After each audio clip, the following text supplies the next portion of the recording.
కాకినాడ జిల్లా తునిలో చిన్నారి జ్ఞానేశ్వరి కోసం సెర్చ్ ఆపరేషన్ కొనసాగుతుంది. 10 రోజులుగా పోలీసులు అధికారులు గాలింపు కొనసాగిస్తున్నారు. ఎన్డీఆర్ఎఫ్, హనుమాన్ టీంలు రంగంలోకి దించిన అధికారులు థర్మల్ డ్రోన్ల సాయంతో అడవిని మొత్తం జల్లెడ పడుతున్నారు. చిన్నారి ఆచూకీ కోసం అణువణువున డ్రోన్లతో సెర్చింగ్ చేస్తున్నారు. అటవీ అధికారులతో కలిసి హనుమాన్ టీం అటవీ ప్రాంతం మొత్తం గాలిస్తుంది. ఇక మరోవైపు చిన్నారి మిస్సింగ్ కేసులో కీలక ఆధారంగా ఉన్న కుక్కకు పోస్ట్ మార్టం పూర్తి చేశారు. నమూనాలు విశాఖపట్నం ల్యాబ్కు తరలించారు. రేపటి వరకు రిపోర్ట్ వచ్చే అవకాశం ఉందని అధికారులు భావిస్తున్నారు. అంతేకాదు చిన్నారిని ఎవరైనా కిడ్నాప్ చేశారా అన్న కోణంలో కూడా పోలీసులు దర్యాప్తు చేస్తున్నారు. స్థానిక సెల్ టవర్ నుంచి వెళ్లిన కాల్ డేటాను పరిశీలిస్తున్నారు.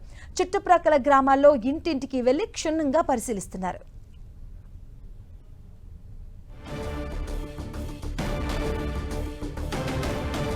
కాకినాడ జిల్లా తునిలో చిన్నారి జ్ఞానేశ్వరి కోసం సెర్చ్ ఆపరేషన్ కొనసాగుతుంది. 10 రోజులుగా పోలీసు అధికారులు సెర్చింగ్ చేస్తున్నారు. అలాగే ఎన్డీఆర్ఎఫ్ అలాగే హనుమాన్ టీం కూడా యాడ్ అవ్వడం జరిగింది. క్షుణ్ణంగా అణువణువు కూడా తనిఖీలు చేస్తున్నారు. దీనికి సంబంధించిన పూర్తి అప్డేట్స్ మా కరెస్పాండెంట్ సతీష్ అందిస్తారు. సతీష్.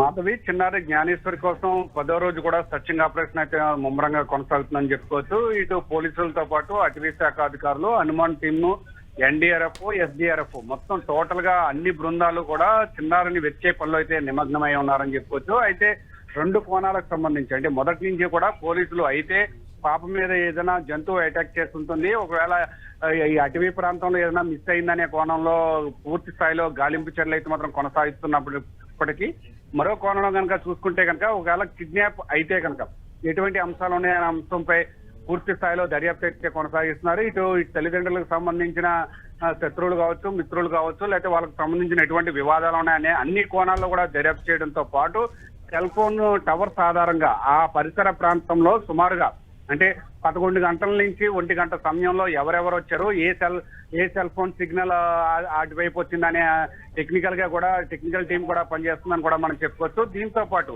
ఇటు దండివాక, దాంతో పాటు సిహెచ్ అగ్రహారం 2 గ్రామాలకు సంబంధించి పోలీస్ పికెట్లు అయితే ఏర్పాటు చేసి ప్రతి గ్రామంలో కూడా ఎక్కడికెక్కడే ఈ ప్రతి ఇంటిని కూడా సెర్చ్ చేస్తున్న పరిస్థితి కూడా నెలకొందని కూడా చెప్పుకోవచ్చు. దాంతో పాటు పాపకు సంబంధించి ఎటువంటి ఆచూకీ తెలిపినా సరే ₹1,00,000 రివార్డు కూడా పోలీసులు అయితే ప్రకటించారు. అయితే దీనికి సంబంధించి పూర్తి స్థాయిలో ఇప్పుడు వరకు కూడా అంటే పాపకు సంబంధించి ఎటువంటి చిన్న ఆధారం కూడా లేకపోవడంతో ఈ కేసు అయితే మాత్రం అత్యంత మిస్టరీగా మారింది. అయితే పోలీసులు అయితే మాత్రం ఎట్టి పరిస్థితుల్లో ప్రతిష్టాత్మకంగా ఈ కేసును తీసుకుని ఈ కేసును అయితే మాత్రం ఛేదించే వరకు కూడా వదిలే ప్రసక్తి లేదని చెప్తున్నారు మాధవి. ఏదేమైనప్పటికీ కూడా ప్రస్తుతానికి అయితే మాత్రం ఓ పక్కన హనుమాన్ టీం తో పాటు ఎన్డీఆర్ఎఫ్, ఎస్డీఆర్ఎఫ్ పోలీసు బృందాలు అయితే గాలింపు చర్యల్లో అయితే పాల్గొన్నాయి. దీంతో పాటు కిడ్నాప్ అయి ఉంటే ఏం జరుగుతుందనే అంశంపై ప్రతి కోణంలో కూడా దర్యాప్తు అయితే మాత్రం కొనసాగుతుందని కూడా మనం చెప్పుకోవచ్చు. దాంతో పాటు అంటే పెంపుడు కుక్క చనిపోయిన తర్వాత దాని పోస్ట్ మార్టం రిపోర్ట్ కూడా మరి రేపు వచ్చే అవకాశం ఉంది. దాని ద్వారా అంటే ఒకవేళ